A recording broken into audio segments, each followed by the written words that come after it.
Hello, welcome to Naveen GK tricks. మీరు కనుక నా ఛానల్ కొత్తగా చూస్తున్నట్టయితే ప్లీజ్ సబ్స్క్రైబ్ చేసుకోండి ఫ్రెండ్స్.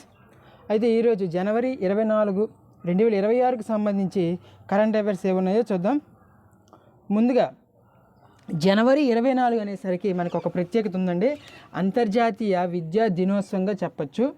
అయితే ఇక్కడ జనవరి 24 మనం అంతర్జాతీయ విద్యా దినోత్సవంగా జరుపుకుంటాము. అలాగే 2026 థీమ్ కూడా మనం దీనికి ఇవ్వడం జరిగింది.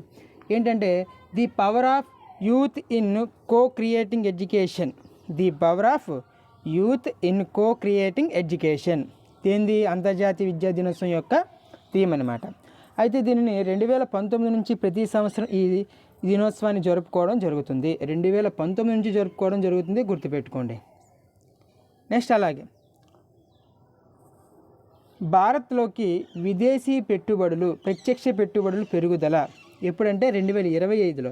యాక్చువల్గా 2025 భారత్లోకి $47 బిలియన్ అంటే 4.32 లక్షల కోట్ల విలువైన విదేశీ ప్రత్యక్ష పెట్టుబడులు వచ్చాయంటండి.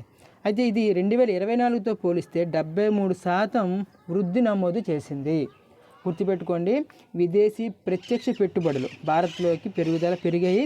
అయితే అది 73% పెరిగాయండి 2024తో పోలిస్తే. నెక్స్ట్ వన్, రీసెంట్గా ఒక వన్యప్రాణి సంరక్షణ కేంద్రం వార్తల్లో వచ్చింది. పాంగోలాకా. మనకి పలానా ఏవైనా టాపిక్స్ మధ్యలో వచ్చేటప్పుడు అవి ఎక్కడున్నాయో తెలుసుకుంటే డైరెక్ట్గా ఆ టాపిక్ మనకు పూర్తి అయిపోతుందండి, మొత్తం చదవాల్సిన అవసరం ఉండదు. అయితే ఇక్కడ పాంగోలాకా వన్యప్రాణ సంరక్షణ కేంద్రం సిక్కింలో ఉందండి. యాక్చువల్గా ఏం జరిగిందంటే కార్చిచ్చు అంటే ఫారెస్ట్ ఫైర్ జరగడం జరిగింది. సో ఆ వన్యప్రాణి సంరక్షణ కేంద్రం పేరు ఇచ్చేసి అది ఏ రాష్ట్రానికి సంబంధించిందని అడుగుతాడు. కాబట్టి పాంగోలాకా సిక్కిం రాష్ట్రానికి సంబంధించిన ఒక వన్యప్రాణి సంరక్షణ కేంద్రము. నెక్స్ట్ వన్, కమిషన్లు అండి. యాక్చువల్గా డిఎస్సికి మనకి కమిషన్లు నివేదికలు గ్యారంటీగా జీకే పాయింట్ ఆఫ్ వ్యూలో అడుగుతూ ఉన్నాడు. సో ఇక్కడ కరెంట్ అఫైర్ పరంగా చూసుకుంటే MS Sahu committee national pension scheme అంటే జాతీయ పెన్షన్ పథకం కింద హామీతో కూడిన అంటే ముందుగా అంచనా వేయగల పెన్షన్ ఆదాయం కోసం సాహు అధ్యక్షతన, ఎంఎస్ సాహు గారి అధ్యక్షతన 15 సభ్యుల కమిటీ నిపుణుల్ని ఏర్పాటు చేసింది. అయితే ఇక్కడ మనం గుర్తుపెట్టుకోవాల్సింది ఏంటంటే ఇది పెన్షన్కు సంబంధించి విధి విధానాలు రూపకల్పనకై వేయబడిన కమిటీ. మనకి మొత్తం అవసరం లేదండి. ఎంఎస్ సాహు కమిటీ పెన్షన్లకు సంబంధించి విధి విధానాలకు సంబంధించి కమిటీ గుర్తుపెట్టుకోండి. అలా గుర్తుపెట్టుకుంటే చాలు. మనకి పెన్షన్లకు సంబంధించి విధి విధానాల రూపకల్పన కమిటీ అనే వచ్చే ఆప్షన్స్లో మనకి ఎంఎస్ సాహు కమిటీ, అలా గుర్తుపెట్టుకోండి. నెక్స్ట్ వన్, 25వ భారత్ రంగ్ మహోత్సవ్. 25వ భారత్ రంగ్ మహోత్సవ్ జనవరి 27న ప్రారంభమైందండి.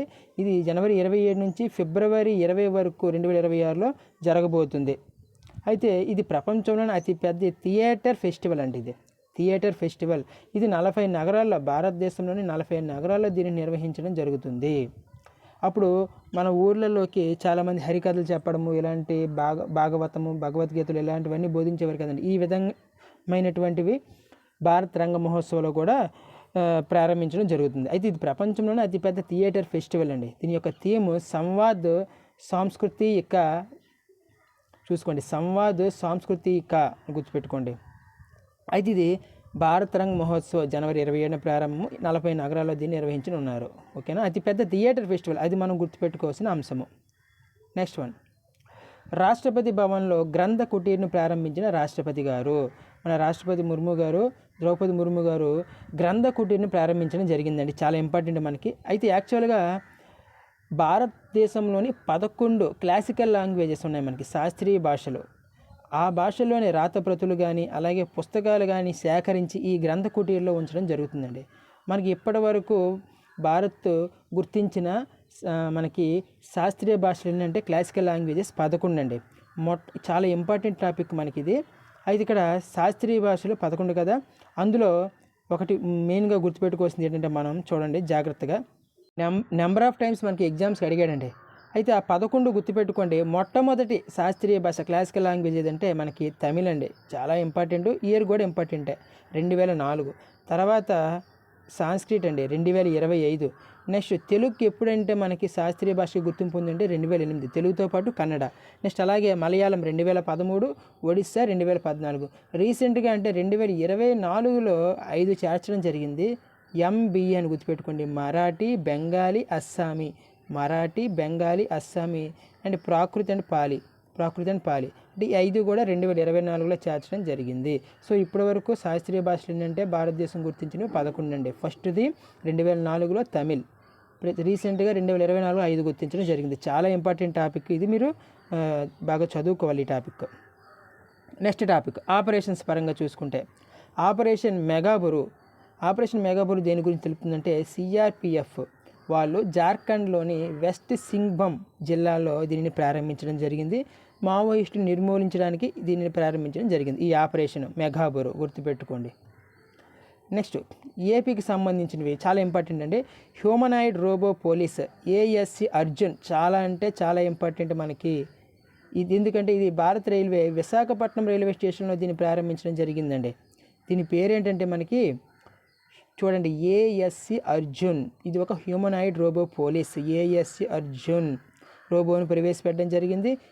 దీని యొక్క ఉద్దేశం ఏంటంటే ప్రయాణికులకు సహాయపడటానికి, అలాగే భద్రతా అవగాహనకు 24 గంటల గస్తీ తిరుగుతూ నిఘాకు మద్దతు ఇస్తుందండి. ఇది ఏవైనా అనుమానాస్పద ఉన్నా కూడా వ్యక్తులను కూడా ఇది ముఖ కవలికలను ఇది గమనిస్తుందన్నమాట. ఏదంటే మనకి హ్యూమనాయిడ్ రోబో పోలీస్, దాని పేరు ఏఎస్సి అర్జున్ గుర్తుపెట్టుకోండి, చాలా ఇంపార్టెంట్ ఇది. నెక్స్ట్ అలాగే AP space tech summit 2026 AP space tech summit 2026 ఇది జనవరి 22 నుంచి 24 వరకు గుంటూరులో నిర్వహించబోతున్నారండి. విజ్ఞాన్ యూనివర్సిటీలో గుంటూరులోని వడ్లపూడిలో నిర్వహించడం జరుగుతుంది. ఏపీ స్పేస్ టెక్ సమ్మిట్ ఎక్కడ జరిగిందని అడుగుతాడు కాబట్టి గుంటూరులోని విజ్ఞాన్ యూనివర్సిటీ వడ్లపూడిలో జరగడం జరుగుతుంది. మనం గుర్తుపెట్టుకోవాల్సిన అంశం ఇది. నెక్స్ట్ అలాగే దీని theme leveraging space tech for Viksit Bharat 2026 leveraging space tech for Viksit Bharat 2026. అయితే ఏపీ ఏంటంటే 2 స్పేస్ సిటీలను ప్రారంభించడం జరుగుతుందండి, ఏర్పాటు చేసింది. ఎక్కడెక్కడంటే మనకి తిరుపతిలో, శ్రీ సత్యసాయి జిల్లాలో ఏర్పాటు చేస్తోంది. గుర్తుపెట్టుకోండి, స్పేస్ సిటీని ఎక్కడెక్కడ ఏర్పాటు చేయబోతుందంటే ఆంధ్రప్రదేశ్, తిరుపతి మరియు శ్రీ సత్యసాయి జిల్లాలో ఏర్పాటు చేయడం జరుగుతుంది.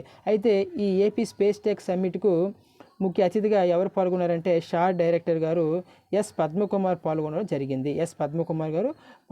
జరిగింది. SHAR director. Next one long range anti ship mission LRASHM అంటారు. Long range anti ship mission అండి. యాక్చువల్గా దీనిని DRDO అభివృద్ధి చేసిన హైపర్సోనిక్ గ్లైడ్ క్షిపణి ఇది. హైపర్సోనిక్ అంటే ఏంటో ఒకసారి చూద్దాం. మనకి యాక్చువల్గా ధ్వని వేగం అని 1 మ్యాక్లో కొలుస్తాము. హైపర్సోనిక్ అంటే 5 మ్యాక్స్ కంటే ఎక్కువ చూసుకోండి. సబ్సోనిక్ అంటే 1 మ్యాక్ కంటే తక్కువ, అంటే ధ్వని వేగం కంటే తక్కువ ఉంటే సబ్సోనిక్ అంటారు. సూపర్ సోనిక్ అంటే 1 to 5 మ్యాక్స్ల మధ్యలో ఉంటుందని సూపర్ సోనిక్ అంటారు. ఇది మనకి జీకే పాయింట్ ఆఫ్ వ్యూలో ఇంపార్టెంట్ అండి. అయితే దీనిని ఈ లాంగ్ రేంజ్ యాంటీ షిప్ మిషన్ని జనవరి 26న గణతంత్ర దినోత్సవ కవాతులో దీనిని ప్రదర్శించనున్నారండి. మనకి గణతంత్ర దినోత్సవం రాబోతుంది కాబట్టి జనవరి 26న వాటికి సంబంధించి ప్రతి టాపిక్ కూడా మనకి ఇంపార్టెంటే. రీసెంట్గా మనం గణతంత్ర దినోత్సవ సిఆర్పిఎఫ్లకి బాధ్యత వహించుతుంది ఒక లేడీ పేరు కూడా మనం చదివాము. అలాగే మనకి రిపబ్లిక్ డేకి అతిథులుగా ఎవరు వస్తున్నారు యూరోపియన్ యూనియన్కి సంబంధించి వీళ్ళు కూడా మనం చదివాం. ఒక్కొక్క టాపిక్ ఒక్కొక్క రోజు వస్తుంది. మళ్ళీ లాస్ట్లో జనవరి 26కి సంబంధించి డీటెయిల్గా ఏ టాపిక్స్ ఉన్నాయో అవన్నీ రివైజ్ చేద్దాం. నెక్స్ట్ అయితే ఇది 1500 కిలోమీటర్ల పరిధిని కలిగి ఉందండి. రేంజ్ ధ్వని వేగం కన్నా 10 రెట్లు వేగంగా ఉంటుంది. ఓకేనా. దీని యొక్క స్పీడు 10 మ్యాక్స్ అంటే 10 రెట్లు వేగంగా ఉంటుంది. దీని ఘన ఇంధనంతో నడుస్తుంది. నెక్స్ట్ వన్ WHO నుంచి వైదొలిగిన అమెరికా. ఇది ఎప్పుడో జరగవలసింది. అయితే WHO ఎప్పుడు ఏర్పాటైందంటే మనకి 1948 జెనీవా కేంద్రంగా స్విట్జర్లాండ్లో ఉంది. అయితే దీనిలో 194 దేశాలు ఉండండి సభ్యత్వం. అయితే WHO నుంచి వైదొలిగే సమయానికి అమెరికా WHOకి $260 మిలియన్ బకాయిలను చెల్లించాల్సి ఉందండి. $260 మిలియన్. సో WHO నుంచి వైదొలిగిన అమెరికా. నెక్స్ట్ వన్ జనవరి 24 జాతీయ బాలికల దినోత్సవం జరుపుకుంటున్నాము. దీనిని మనం 2004 నుంచి జరుపుకోవడం జరుగుతుంది. మనం ఆల్రెడీ ఈరోజు డేస్ సంబంధించి 2 చెప్పాము. జనవరి 24 జాతీయ బాలికల దినోత్సవం, అలాగే అంతర్జాతీయ విద్యా దినోత్సవం కూడా మనం చెప్పడం జరిగింది. చూడండి ఆల్రెడీ స్టార్టింగ్లో చెప్పడం జరిగింది అంతర్జాతీయ విద్యా దినోత్సవం. ఓకేనా. ఇదండి ఈరోజుకి సంబంధించి కరెంట్ అఫైర్. మళ్ళీ రేపటి కరెంట్ అఫైర్లో కలుద్దాం. అలాగే షేర్ చేయండి, లైక్ చేయండి అండ్ సబ్స్క్రైబ్ చేయండి. Thank you.